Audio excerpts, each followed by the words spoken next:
So you and I spent a lot of time talking together. We've been doing it. Yeah. So many great stories. You and I have spent a lot of time together, and I'm familiar with some elements of your career, but I'd love to kind of hear the journey. Like, it started did it start in Alabama? Yeah, should we go back when I was born? Sweet home Alabama. Yeah, Mobile, Alabama, born and raised. Mobile, Alabama. Mobile, Alabama. It's not called Mobile. No. Oh, okay. It's most definitely not. All right. Fair enough. Hey, that's where Mardi Gras originated. How did it become so big in New Orleans? Yeah, no. Well, Galveston. it's more of a family style in Mobile, but it started in Mobile and then moved to New Orleans. God, it started in Mobile, perfected in New Orleans. So I went to Clemson for undergrad. They have a major there called graphic communications, which is basically printing and commercial art. It's not for kids that can't read. No, it turns out. And it's a great program, and I ended up in the printing industry and was started in labels at a different company. 6 years, then went to CTI, which is the Thermochromic ink company that we partnered with. I'm an investor. That's right. Yeah. Disclosure, I'm an investor. Yeah, that's probably smart. And then got recruited to come work at Ball and was there for 11 years. And that's like 20 in dog years. I mean, it was fun. Got to develop the wine and can market and the craft beer market, so that was really awesome. See, and I missed like the aerospace stuff. They sold that already. Like, what was it like working for a company that had an aerospace division with a skiff upstairs? We were not able to integrate it all. They had their own buildings. We weren't allowed in them. We have no idea what they did, except for the telescope where we started discovering new Earths. Wow. It was pretty cool stuff, but we didn't find out until the rest of the public Interesting. was alerted to those things. I was not involved in that. And then I got recruited back to labels, and so it's like full circle. So now I'm at Resource Label Group. And tell me about your role at Resource Label Group. I know that you're the queen bee of the labels. Queen bee, but yes. what does that actually I need mean? to tell my boss that I'm the queen bee. He may not know. I run marketing for the company. I do strategic marketing, and we are an acquisition-based company, so we find the best of the best around the country.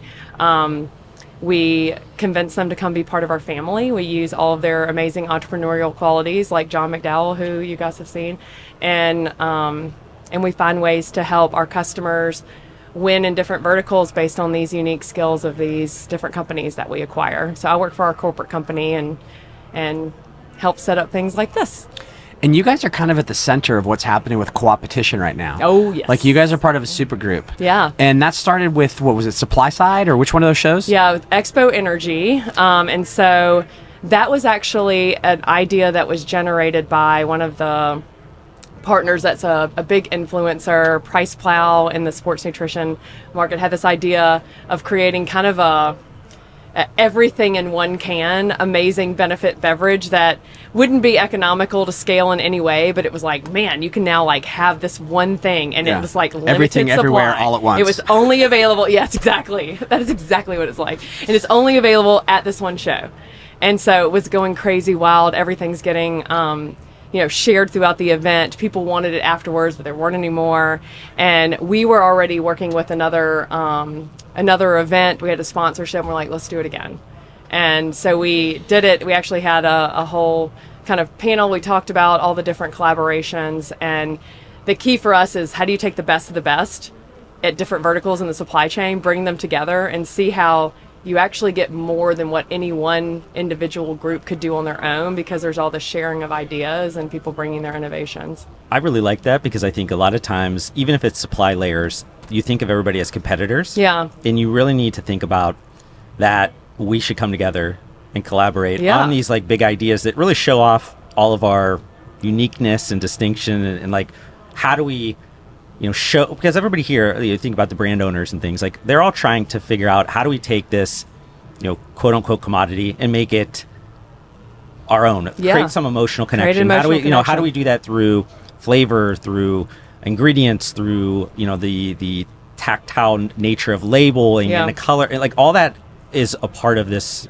moment that you have with something that if you do it well, you ultimately have something special. You're no longer a commodity. You're something that people will remember, and that they'll continuously buy. And it's like, that's the game today. It's not, just, you can't be good at one of them. You have to be good at all of them. And I think it's all should be in support of itself, right? It's like a really good strategy. Everything should cascade and build to that essential positioning and branding that you create.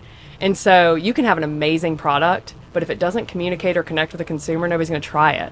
And so you really have to make sure that all those things work well together. And if there's some amazing ingredient, some flavor, it's like, how do you use the packaging to help bring that to life so the consumer knows and is drawn to it, especially if you have your key demographic identified, you know what you're trying to do. Now you got to get the experts to tell you, like, hey, let's use this particular thing, this unique innovation, or this unique combination of inks that already exist, and let's put them together, and it's going to actually do that thing for your brand. That wouldn't work for the other brand. That's not what they're trying to do. So the key is defining what it is you're trying to do, and then bringing all the players together. And then by making them all work in concert, then you actually have a superior brand that the consumer is going to remember. So the cool stuff that you guys do is textures, a lot of really interesting color effects, and then I think some of it too is just the sharpness, like the 4K sort of-ness of your designs. How do you use all those tools appropriately? And do the brands give you the show you the way, or do you put them like, here's where the rails are? If I had my way in every brand engagement, you would bring us in really early, and we would understand, what is your brand statement? What are you trying to do? Who's your target consumer? Is there some kind of emotion that you're trying to convey, or a message? And then together we would work to build that really unique application. But to your point, labels are really amazing because you get high fidelity colors. They pop off the shelf. They're usually PMS colors, which is like a brand specific color, which means you get consistent reproduction every time. And then it's all about, like, how do you make sure that the choices that you're making have a function and a purpose? And then by doing those things, you can get an economical solution. You don't just want to, like, throw everything at it, because one, then it looks gimmicky and it's unintentional. It's not actually going to do anything for you, and you just paid a lot for it. Yeah. Well, like the supply side can was pretty busy. Yes. But it was an amazing platform to show the technology. Yeah. And that was actually somewhat of the intent. It was intended to be a business card for all the partners that were involved in that collaboration. So it had a lot of text on it.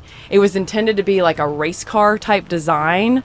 And so it was like kind of like, logos all over the race car. So it was like, let's take that works in that vertical, and then let's put it in this, collaboration can. So it's like borrowing some of that inspiration from another area and using it on the can. But that's exactly right. We highlighted all the logos. We had all the exciting things that were inside the can, and all the different things you can do with the label. Now you mentioned wanting to get in early to brands to understand, like, what they're trying to, but what happens when a brand, and I use the word brand loosely because I think a lot of times they're product sellers, and like, what if they don't have brand standards, brand strategy? That's like, okay. they think to themselves, the label is my branding, and you come in and how do you work through that? Because there's going to be much different when somebody has a very good understanding of who they are and who they want to be. Yeah. Over somebody that just comes in and says, like, I want a pretty label, and you're like, how do you... You ask a lot of curious questions. I think it's totally okay to come at any point in time in the journey, because some people will come back again, like, later after they've evolved a bit, they've gotten feedback from the market, and that helps guide the direction. But you can get down to where they think this product is going to sell, what are the benefits of it. Like, you can get to some of those really core things that we need to evoke. And then you can guide some of the brand stuff. It's like, okay, well, let's pick this color and keep it consistent. Usually people have some of those things. It's not usually completely from scratch, but the earlier we can come in, the more we can help make sure that design is intentional. It's using all the different capabilities, because designers don't always know printing. Yeah. Well, it's interesting because, like, when you're buying something in an e-com platform, you literally sit down and you type in a name and you called it up, and presto, it comes to your house. Okay. When you go to the store, the label is the Yes. best salesman the product has. And I was talking to Buster from Albertsons, and he said, buyers have consumers have 3 seconds to make a purchase decision. So what are the things that you try and bake into labels to really hack that 3 seconds?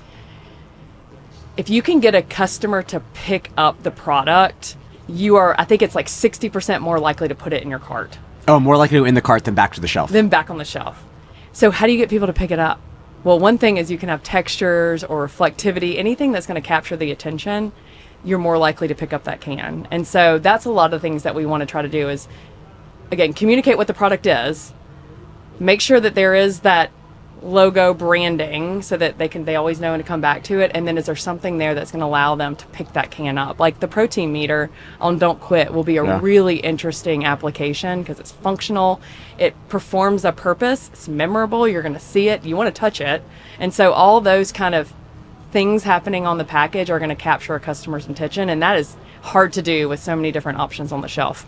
You know, an interesting evolution, because there was this phase, you talked about e-com, where a lot of these digital only type brands went and really kind of streamlined their packaging to the most flat, basic kind of thing, because who cares? It's going to be the render. You're going to see the render. But what ended up happening, I think what people misconstrued was that the peak moment changed, where there was this acquisition where you pick the can up, that's you buy it, you put it in your thing. Yeah. But when you open up your box and you take that package out, that becomes like a retention piece, because if you are underwhelmed by that purchase, then you might not buy it again. You've already bought it, so you're not going to ship it back. But I love that you it say moves that. it away. So people, I think, originally took it for granted that they could trim that cost out because it wasn't important.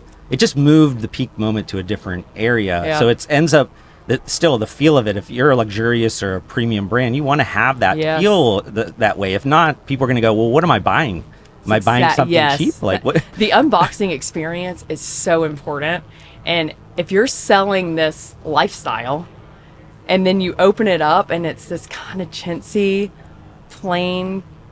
You think about if you bought an Apple iPhone or whatever, like you spend $1,000 and you get this really chintzy box that it communicates the quality of what's inside. And so if you're saying this is a high quality, costs you $7 for this can, and then you deliver a low quality package, it's hard to get repeat. And that becomes important, I think, with these more functional, like nutrition oriented products or whatever, because it isn't just you're just satiating some basic need. It's elevated. So then you're looking at that and saying, I want an elevated experience with this product in all aspects, not just, it tastes good, or, it's not like you're picking up a Coca-Cola just because you're thirsty. Like there's something more to that. So you want to have that match. You're exactly right. The feeling. So, and that's all about like what's inside needs to be reflected on the outside. So depending on what you're trying to do, what your price point is, what the function is, how to use the packaging to convey that. Like a lot of sports nutrition is tons of embellishments in sports nutrition. A lot of it is like foils and tactile, because it's all about movement and grip. Yeah. And so now you're reinforcing those benefits that come from using the thing that's inside the package. So it's really subconscious, but it actually does move the needle and allows you to reinforce that whole entire function and promise that you're giving. What happens when you talk about nutrition? So obviously there's a bunch of baked in margin when you're selling this, say a pre-workout at $40, and you have all this to play with when you make those fancy labels. But then they move from a pre-workout to an energy drink, and then they're playing with pennies, and they want to keep the same feel and touch or whatever, but then they can't use all the elements they used to, or it would. This is why you need to bring people in early, because there's a way that you can get clear consistency and congruency with the packages that are on shelf, but you have to be thoughtful and intentional about it. And this is something that I try to stand on a lot. When you're communicating your product to the consumer, this should be a marketing expense. Like packaging should be a marketing expense. Often it gets into COGS, and then it's like you lose a lot of brand equity when you just reduce the packaging, to your point with the unboxing. But it should be in COGS. All right, Dino. Not the development, but it should be in COGS. There are many brands that treat the packaging as a marketing expense, and one of the ways that they do is they have extreme consumer loyalty. I would argue they're inflating. My accounting brain is saying they're inflating gross margin. You're not allowed to do that. You have to put it in the COGS. Imagine if we just poked holes in the status quo. What if we just took away all of these standards and moved? Yeah, no, I agree though. But I do think like it is, but it isn't. But you can think like that if it's a point that you can deal with and you think about it as a marketing expense. It's like any of these things. I mean, people could bucket them in there. If it's a part of the bigger brand experience. You don't buy those specific Google ads. Instead, you say, I want to make sure that I have Thermochromic on my package, because it actually drives some kind of consumer behavior in the same way that a Google ad might. And so it's just a matter of where you're spending your dollars in order to capture the consumer's attention. And what are the sweet spots for you guys? Is it everything from wine labels to rotogravure sleeves, or what are the things that you guys are great at? We so we have 30 locations around the country, in Canada and United States, and there's some key verticals that we focus on. sports nutrition, obviously that's merging into mass beverage. And so, playing in that beverage space, both in terms of shrink sleeves, pressure sensitive labels. Wine and spirits, we have a business unit, fantastic, incredible, high-end, highly complex labels that just everything you would imagine when you're in that area. And healthcare, we have an entire healthcare division that does really interesting, high quality tracking. We have a smart products division that does RFID and NFC. So when we start getting into consumer engagement and how do you take kind of this sort of static one-way experience on the shelf and allow your consumer to actually engage in that and get more of the brand story, there's so much happening in that space, and we're doing all kinds of cool things with our customers around that. Well, I'm also trying to pull back the tears a little bit because in my heart there was going to be a Beverage Forum 2025 energy. Why that didn't you never tell us? materialized. Well, because we decided to do a commercial product instead. I think it became protein soda. Yeah, I think Don't Quit stole my opportunity. Tell me about the Don't Quit project. Because now it's different, right? When you guys did supply side, it was the band getting together and saying, this is how we're going to play the song. Yeah. Now you've got Mark French's opinion. You've got Chad's so opinion. many opinions. Yeah, now you guys are all collectively working for a client. It's all good. I think that's the key is like, what is the challenge? And like, let's figure out how we band together and get the best, most optimal solution. I love a good actual commercial product because it matters, right? You're like, well, there's a okay, return Mark, on that work too. It's nice to get paid. Yeah. Yeah, I mean, it's nice because there's clear guidelines, there's an intention behind it, and so you really are working on real world challenges there. And then these collab things are so fun because it's, the world is your oyster. Like, how many great things can we put on one sleeve? I mean, we can do a lot of stuff. Well, that crew's getting good. I think you guys are on your 4th collab now. Yes, isn't it fun? Yeah, we work really well together. Macrocap Labs is a partner that we've worked with in many, many things. Well, I had those guys in here yesterday. It was a lot of beards. A lot of beards there. Those are really popular. I hope you still like me even without my beard. And then Sensapure is great flavor group. And then we work with a designer, Nutrimedia, who is very big in sports nutrition, and recommend him for any kind of beverage artwork that folks are, because he's got a great understanding of printing. So when you think about how do you deploy all these capabilities, having your designer know more about the capabilities that exist and how you actually can produce them at scale, at speed, economically, now you've streamlined your opportunity and you're going to get a better design in the end. So, we got a great group. We're going to do it again. I hope so. I'm still waiting for my Beverage Forum product. So Beverage Forum 26. Doesn't have to be. You guys like deadlines too. You guys like stupid deadlines. You could do Beverage Forum London in October. You're like, we can only give you 6 weeks, so that it's a real challenge. Well, yeah, when ABC builds a house, they don't do it in 3 months. They do it in a week. It's only fun to watch if they do it fast. We do like more time. But do you need it? No, I think we've proven that when you bring everybody together, you actually solve the problems at the same time versus in tandem. Because when you end up introducing a problem 4 steps in, you got to go back to the beginning. So then your speed to market gets longer. So we always say, like, look, if you can get everybody in the room together, we're going to get a better solution, and you're going to get speed to market longer. It doesn't mean anybody's lead times necessarily got shorter. It's just you're not solving these things as you go and starting over. So I would say that the team can do really amazing things really quickly. We still like more lead time. Ideally, we can solve these things and be less stressed about the whole thing. But yeah, Beverage Forum, I don't know if UK is in the cards, but we'll get you. They'd have to find a co-man in I know. UK What do you think the product should be? I don't know. I consume a lot of energy. Dino I energy. consume a lot of energy. Dino energy. Yeah. I don't know if I'm ready to license that, but Not yet. whatever you guys like. We could do a dinosaur themed. So before I jump the hook, you said reptile something in skin the tactile. I'm not saying I don't like it. I'm not saying I don't love it. You started off by saying you're an acquisition company, and I certainly don't want you to tell me what you're doing next, but where's the future then for Labor Resource Group? You got 30 plants already. You do a little bit of everything. Like, what's the future? Honestly, we're driving in on the focus. I think not a lot of people know Resource Label Group for who we are, because the way that we acquire folks into the family of the Resource Label Group is we let them keep their names. And so oftentimes a lot of customers just know the local entity. So we're really trying to make sure that our customers know, like, hey, we have this service that we can help you be better than you ever imagined. And we can be a partner to folks like yourself, your brands, co-packers, flavor houses, and all those things working together makes the brand more successful, and that's where the fun begins. So we're really trying to make sure that we can let people know that service is available.